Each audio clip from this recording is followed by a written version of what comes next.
You're watching To The Point. Yesterday, Thursday, the Australian Prime Minister arrived in India. Today, Friday, he's in Delhi to meet Prime Minister Narendra Modi. Many people believe this visit could substantially boost the relationship between the two countries. With me to talk about the prospects of India-Australia relations, as well as several other issues, is the Prime Minister of Australia, Tony Abbot. Prime Minister Abbot, let's start with you before we widen the discussion. I gather some 30 years ago you spent 3 months in India. I'm told that you lived in Bihar, but you also travelled in Kashmir and Rajasthan. What brought you to India in the 80s? Well, Karen, I was a student. I just finished up at Sydney University. I was heading off to England to study at Oxford University. I had 3 months between finishing in Australia and starting in England. And I thought it would be discourteous of me to fly over India with 1 billion people and not actually pay them a visit. So I did. Now, the interesting thing is this is your first return after that visit. You've been here 24 hours. Is it a vastly different country? Look, obviously an enormous amount has happened in India. There has been a vast explosion of economic progress over the last 30 years. But even then, I was very conscious of the fact that India was a potential superpower, perhaps a sleeping superpower, but a potential superpower nonetheless. Is it now more awake in your eyes?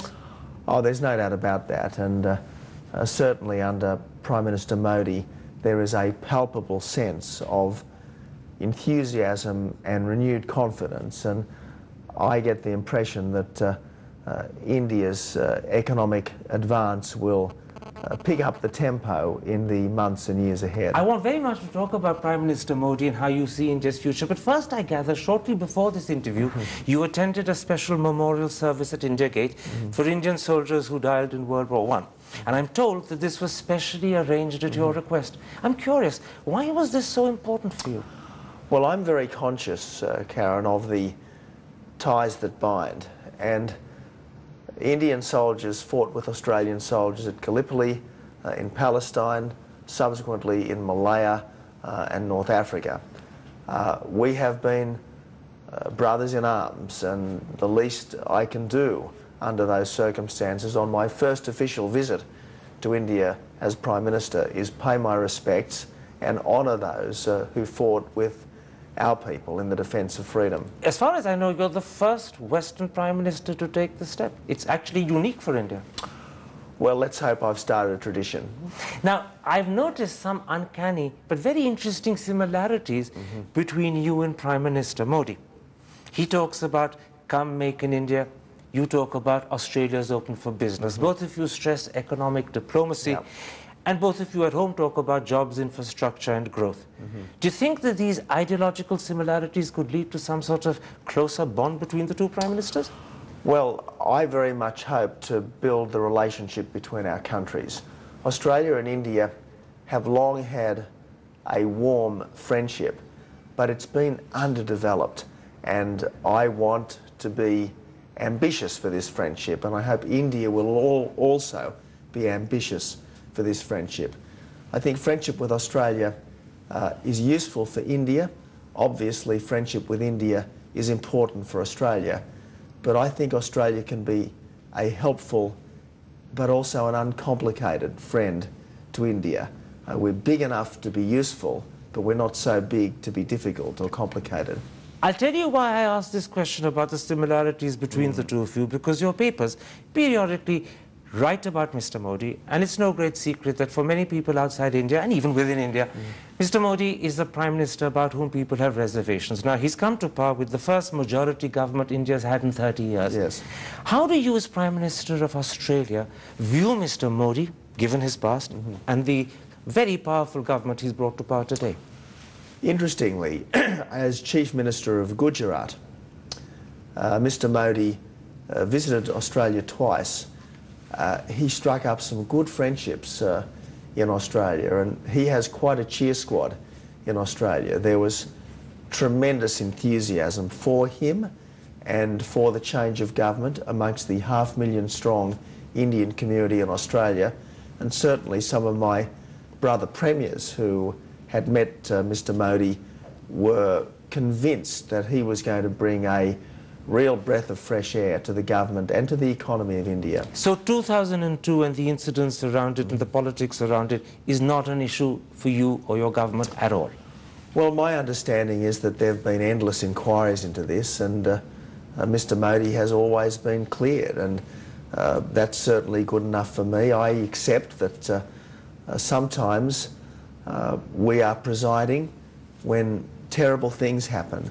I don't believe the presiding officer should be blamed just because something terrible happens in the country over which he is presiding. Let's then come, Prime Minister, to the business of your visit. Now, both newspapers in Australia and India have extensively reported that a civil nuclear cooperation agreement is going to be signed between the two countries. Can you this morning confirm that this will happen Friday evening when you meet Prime Minister Modi? Look, I'm very happy to confirm this, Karen, and this is a very important sign of the trust between our two countries.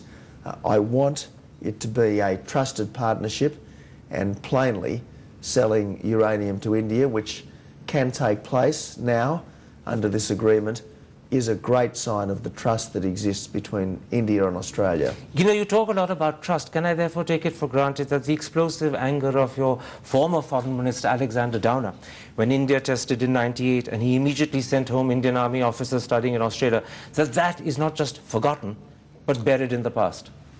Look, all sorts of things happen, and there can be misunderstandings even between good friends. But that was then. This is now.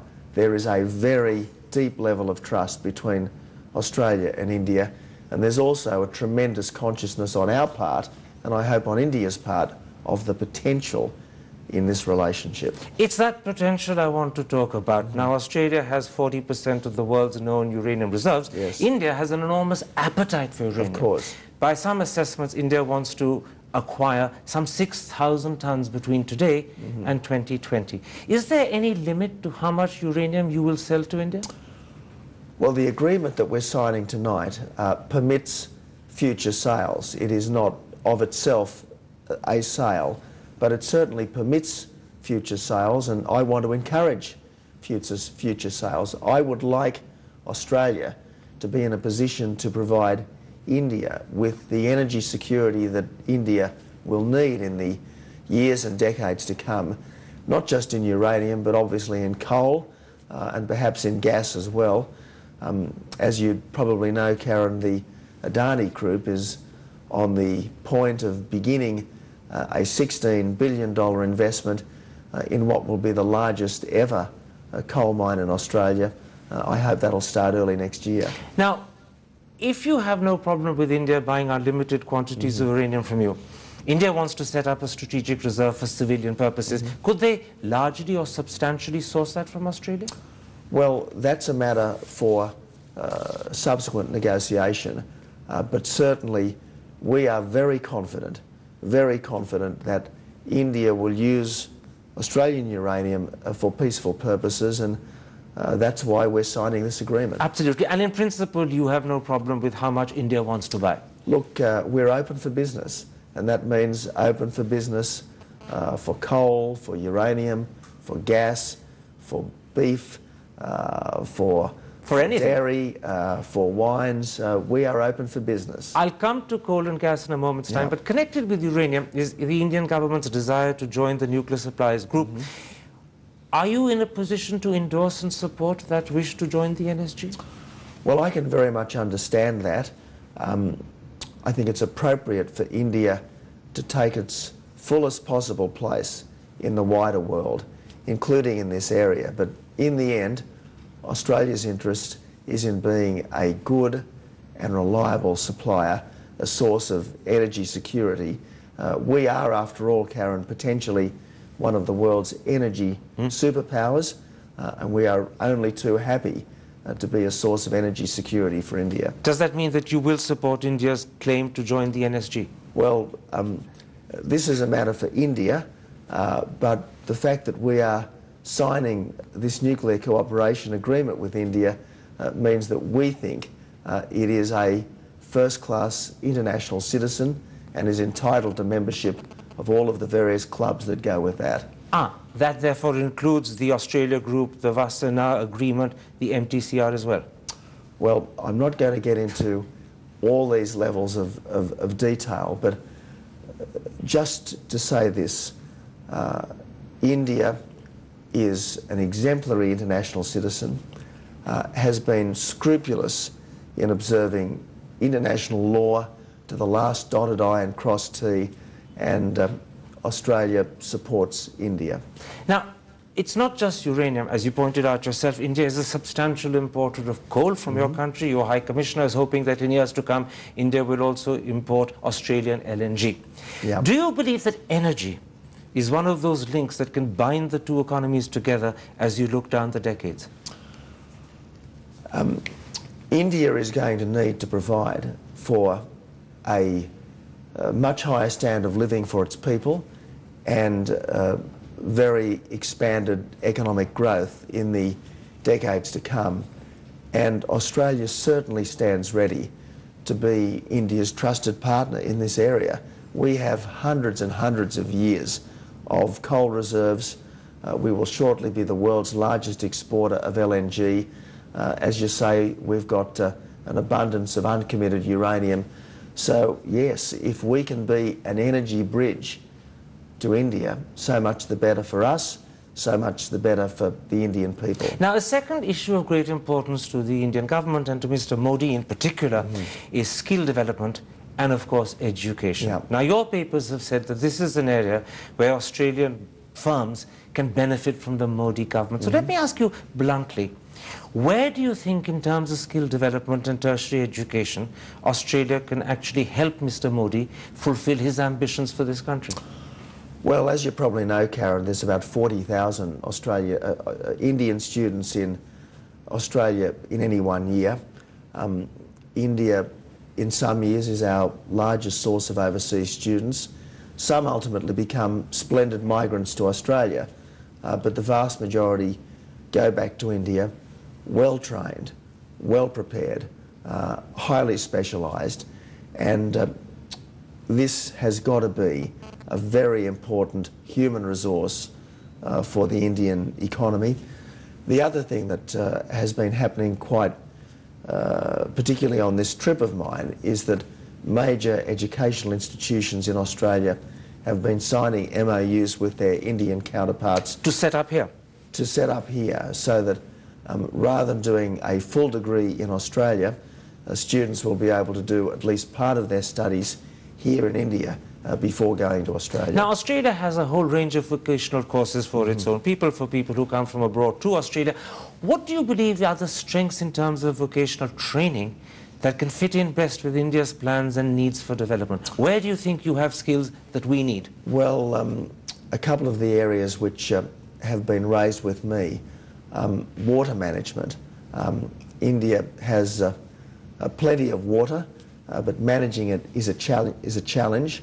Australia has very little water, and likewise managing that is a challenge. So we've had about 130 years of experience with intensive water management, intensive irrigation systems. We've got a lot of experience with clean water systems as well, and I think this is going to be a very important area of cooperation in the months and years ahead. Infrastructure is another area where I think we can be very helpful to India, particularly with the public-private partnerships which are really going to be needed if the infrastructure deficit in countries like India is to be addressed. I want to talk a little bit about infrastructure because, as you know, Prime Minister Modi has opened up India to substantial flows of FDI in 4 areas in particular: defence, insurance, railways, and most importantly, infrastructure. Does your last answer suggest that infrastructure of those 4 is the area Australia would be most interested in? Well, we're interested in being helpful. Across the board? Across the board. And I don't think any country, but particularly India, should underestimate our capacity to be not just a trusted partner but a useful friend. Australia is a country of great capacity in many areas, but certainly in infrastructure. Banks like Macquarie Bank have been active in India for quite some time. Our big constructors like Leighton's already have a significant footprint in India. Leighton's and a major Indian company are doing a lot of work in Kashmir at the moment. So I want to build on that. It's a very solid foundation. In the article you wrote in the Hindu newspaper this morning, you talked about how Australia could be a financing powerhouse in the area of infrastructure.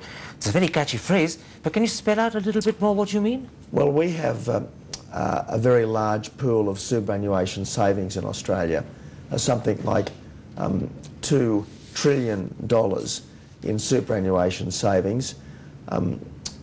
We are always looking for secure, stable sources of long-term return, and this certainly is something that we're very much looking forward to exploring. Now, at the end of his visit to Japan, which ended just hours before you arrived, the Prime Minister got an announcement from Prime Minister Abbot that Japan would invest $3.5 trillion, which is roughly $35 billion, in India over the next 5 years. Will you come to some sort of arrangement like that? Will there be a figure that you'll mention to Prime Minister Modi about what Australia could invest in India? Karen, I would much like this to be something which is driven by our business people and your business people. I'm not in the business of dictating what our business people do with their hard-earned money. I'm not in the business of directing Australian superannuation funds to one investment or the other. What I do want to do is to alert Australians to the opportunities in India and alert Indians to the opportunities in Australia. Prime Minister, in the limited time left, let's widen our discussion a little. As I mentioned a moment ago, you arrived hours after our Prime Minister returned from Japan. One of the themes that was discussed between the two Prime Ministers, the Indian and the Japanese in Tokyo, was their joint concern about Chinese expansionism, although they didn't put it as bluntly as that. Sure. Do you in Australia share that concern? We welcome the rise of China. Indeed, Australia has been one of the principal external beneficiaries of the rise of China. Our two-way trade with China is $150 billion a year. China is very, very important to Australia. And I hope that as the years go by, India can be just as important to Australia economically and in a whole range of areas. But I want to work with China to ensure that China, Japan, India, Indonesia, all the countries of our region continue to advance together, because the point I've made in all of the capitals I have visited over the last 12 months is that we will all advance together, or none of us will advance at all. Absolutely. But there's a lot of diplomacies behind that answer, and you're being very clever in avoiding the direct question I asked. Thank you, so I want to repeat it to you. Yeah, The Indian and the Japanese Prime Ministers, although they didn't put it as bluntly as I am, expressed concern about Chinese expansionism. As a country that is on the periphery of the Pacific, just south of us, how do you view China's role in the South China Sea, in the Pacific? Do you have any concerns about the fact that a country that is, of course, your biggest trading partner must also at one level be a strategic concern? And does that catch you in a bind, as India sometimes feels it's in a bind? Well, one of the points that I've repeatedly made is that you don't win new friends by losing old friends. You can have more than one friend at any one time.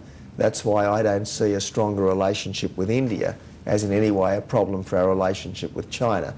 That's why I don't think a security partnership with the United States is a problem for a very strong economic and cultural and other partnership with China. It is in everyone's best interests that all of these relationships strengthen. It's also in everyone's best interest that disputes are settled peacefully in accordance with international law. Now, you come to the subcontinent at a time when the subcontinent is in turmoil. I'm talking about Pakistan in particular. How do you view what's happening in Islamabad? Look, I don't normally run commentary on other countries' affairs. Certainly I don't run commentary on other countries' affairs while I'm in a different capital, so to speak. Australia seeks good relations with Pakistan. and we hope for better relations between Pakistan and India over time. I know that Prime Minister Modi, in a sense, reached out to Pakistan upon his election, and let's hope that there can be positive developments there. I'm not at all seeking to draw you into invidious territory of having to comment on Pakistan's internal affairs, but it's the wider strategic concern about what's happening that I want to briefly touch upon. As you can see, Nawaz Sharif is now a weaker prime minister. The army in Pakistan is stronger. Pakistan democracy must be damaged. And all of this is happening with just weeks to go before American troop levels in Afghanistan are reduced to something like just 10,000. Does that set of developments, because Australia has an interest in Afghanistan, you've played an active role in Afghanistan, even if your troops aren't there, does that set of developments cause you concern? Well, we will work as constructively as we can with everyone to try to ensure that relationships are getting better, not worse, and that internal stability is improving, not deteriorating. We are, incidentally, prepared to continue a modest military involvement in Afghanistan, provided the negotiations between the new Afghan president and the Americans conclude satisfactorily. When you say you're prepared to continue a modest military involvement in Afghanistan, are you talking about sending troops back? Well, we have about 400 there at the moment. They now have a training and, to some extent, advisory role rather than an active fighting role. And that's the kind of thing that we are well prepared to continue should the right legal framework be established. And boost as well? Could the levels go up? We are pretty confident that current numbers are about right. You know, in the context of what you're saying about Afghanistan, one of the fears in India is that when American troops leave, you could see sizable parts of the country falling under Taliban control. And that worries people in India. Do you share any concern about the return of Taliban? We would all be appalled and horrified at the return of the Taliban. A, it would be a serious threat to our region as well as to the Afghan people, and B, it would, I suppose, put at risk everything that so much blood and treasure has been spent for over the last decade or so. So, of course, I'd have concerns, but in the end, Australia's work in Afghanistan in the future will be much more of an advisory than a military role. Do you think the Americans are being a little bit too fast in withdrawing from Afghanistan? Do you think they need to pause and consider the consequences? Again, Karen, I don't want to run a commentary on the policies of other governments, particularly on the policies of friendly governments, where Australia has been a substantial partner. Look, my understanding is that the negotiations between the United States and the new Afghan government are proceeding. There isn't a new Afghan government at the moment. Well, when the new president is finally ratified, I understand that those negotiations are proceeding, and I want them to come to a satisfactory conclusion. Everyone wants them to come to a satisfactory conclusion, because the last thing any of us would want is more destabilisation in this region and a return of the Taliban. My last question, and it's in the context of your sentence, the last thing we would want is more destabilisation in this region.